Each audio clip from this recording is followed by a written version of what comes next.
दोस्तों, कैसे हैं? उम्मीद करता हूँ स्वस्थ होंगे, मस्त होंगे और अपनी पढ़ाई में व्यस्त होंगे। जैसा कि आपने देखा, आज आपका साइंस का पेपर था। अधिकतर से कहा जाए तो साइंस का पेपर बहुत ही आसान था, इजी था। जैसे आपने देखा कि आपका जो क्वेश्चन था, जो कल मैं क्वेश्चन कराया था, उसमें से मैक्सिमम क्वेश्चन आपको टच किया, आपने उसे अच्छे से किया होगा, उम्मीद है। आज हम लेके आए हैं क्लास 10 के लिए विज्ञान 824 आईजी, कोड नंबर है 824 आईजी। ये जितने बच्चों का होगा उसका मैं ऑब्जेक्टिव क्वेश्चन लेके आया हूँ।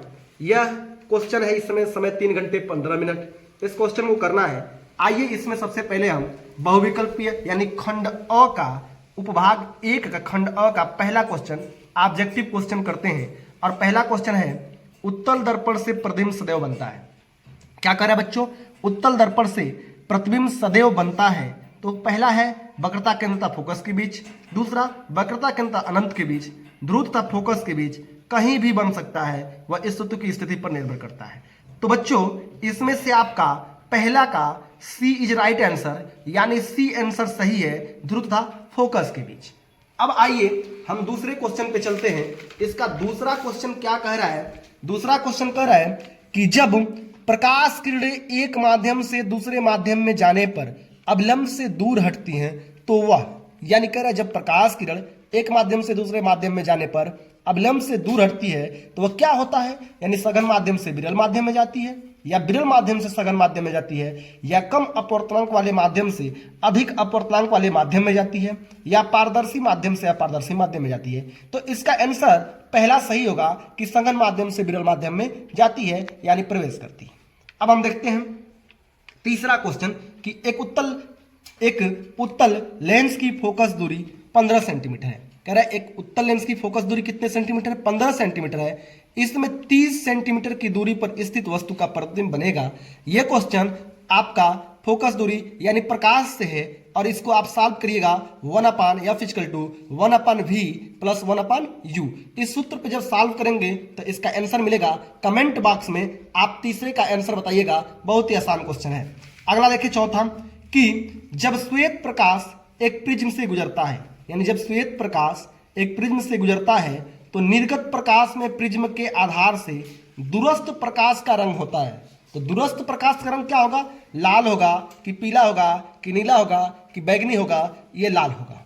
अगर इसको देखना है तो आप देखेंगे होंगे एक ट्रिक आता है बैनी आह पिनाला, और बैनी आह पिनाला में सबसे लास्ट में बैनी आह पिनाला ल आ रहा है, ल से मतलब लाल होता है, या VIBJYOR, आर मने रेड, यानी लास्ट में दूरस्थ यानी पीछे क्या आ रहा है? आर आ रहा है, तो बच्चों इस आर से रेड होगा यानी लाल होगा। तो हमारा ए नंबर सही है। अगला पांचवा क्वेश्चन देखेंगे, एम्पियर सेकेंड किसका मात्रक है? तो एम्पियर सेकेंड इसमें विद्युत ऊर्जा का मात्रक है, या विद्युत वाहक बल EMF का है, या आवेश का है, या वैद्युत धारा का है? तो ये आपका C number, C is right answer, यानी आवेश का आंसर होगा। अगला है, एक सेल से R1 तथा R2 दो प्रतिरोधों के दो समांतर क्रम में जोड़े जाते हैं। क्वेश्चन क्या है देखेंगे, एक सेल से R1 तथा R2 दो प्रतिरोधों के दो तार समांतर क्रम में जोड़े जाते हैं। यदि उनमें प्रवाहित धाराएं क्रमशः I1 तथा I2 एवं प्रति सेकंड उत्पन्न उष्मा क्रमशः H1 तथा H2 हो तो उष्माओं का अनुपात क्या होगा? यानी H1/H2 बराबर R2/R1, या H1/H2 बराबर R1/R2, या H1/H2 या I का स्क्वायर I1 का स्क्वायर या I2 का स्क्वायर H1/H2 I2/Y1। तो इसमें आपका जो सही होगा ए सही होगा, यानी ए इज राइट आंसर, H1/H2 बराबर R2/R1। अब आपका हम 6 क्वेश्चन करा चुके थे।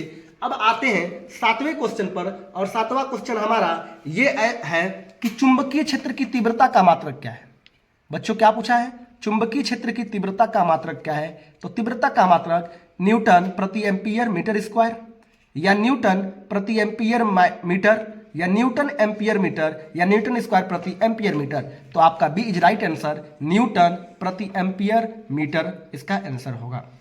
अगला है मेथेन का संरचना सूत्र, यानी पूछ रहा है मेथेन का संरचना सूत्र क्या होगा? वेरी इजी क्वेश्चन, यानी मेथेन का CH4 होता है, तो CH4 इसमें से देखेंगे कहाँ है, तो ये तो C2H6 है, इसमें C2H6 हो गया, ये C2H4 हो गया, और ये क्या होगा C2H2 हो गया। तो मेथेन का सूत्र होता है CH4, यानी यहाँ पे हमारा है CH4।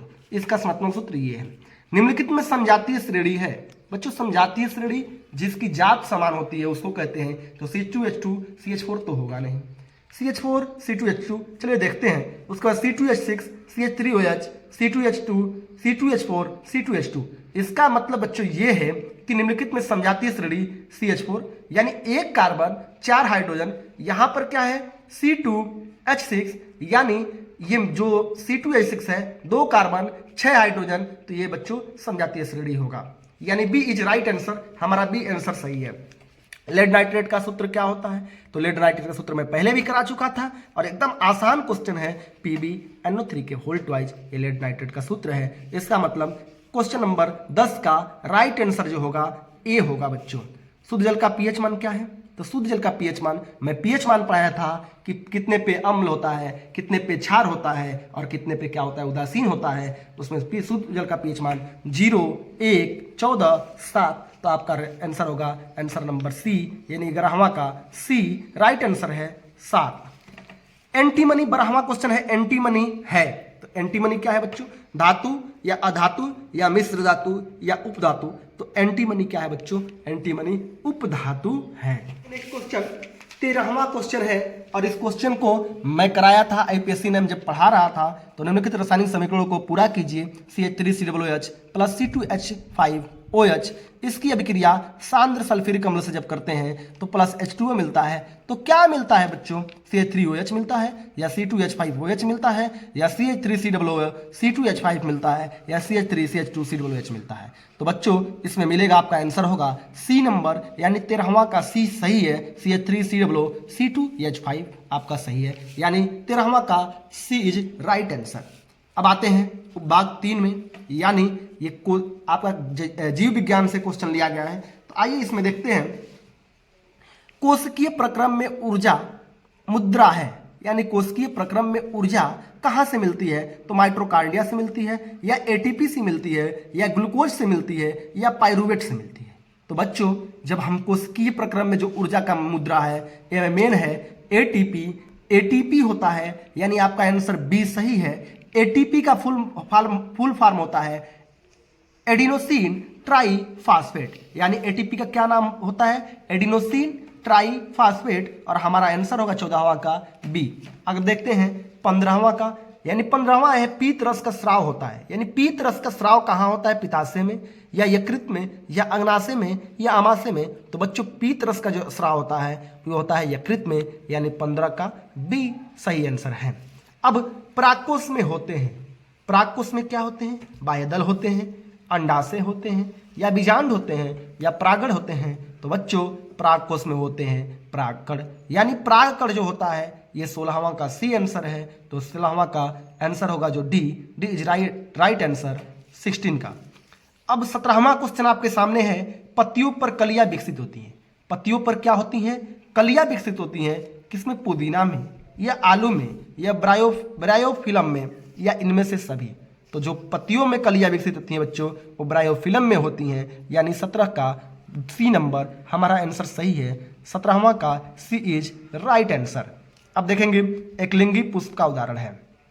क्या एकलिंगी पुष्प का उदाहरण है? इस क्वेश्चन को कल भी मैं कराया था और ये क्वेश्चन डायरेक्ट बोर्ड ने पूछ भी लिया है कि एकलिंगी पुष्प का उदाहरण क्या है? पपीते का फूल, गुलाब का फूल, सरसों का फूल, आम का फूल। तो इसमें आंसर सही होगा A number, A is right answer, यानी पपीते का फूल। एक स्वस्थ मनुष्य में समान रक्तदाब होता है।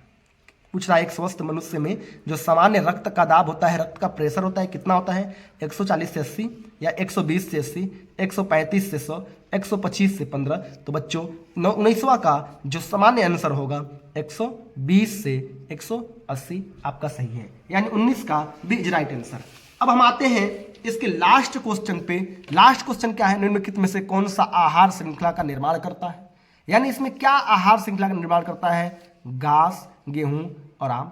बिल्कुल गलत। घास, बकरी और मानव। देखा जाएगा इसको, बकरी, गाय और हाथी, घास, बछली और बकरी। तो 20वां का जो राइट आंसर होगा, बी आंसर होगा घास, बकरी और मानव। तो सबसे पहले अब सबसे पहले आपको सटीक और सबसे अच्छा आंसर पाने के लिए आप हमारे यूट्यूब चैनल को सब्सक्राइब करें, लाइक करें, बस शेयर करें, कमेंट करें। लास्ट में बस मैं इतना कहना चाहूंगा कि परिंदों को नहीं दी जाती तालीम उड़ानों की, परिंदों को नहीं दी जाती तालीम उड़ानों की, वो खुद ही तय करते हैं मंजिल आसमानों की, और जो रखता है हौसला आसमानों को छूने का, उन्हें परवाह नहीं रहती गिर जाने की, उन्हें परवाह नहीं रहती गिर जाने की। जय हिंद, जय भारत।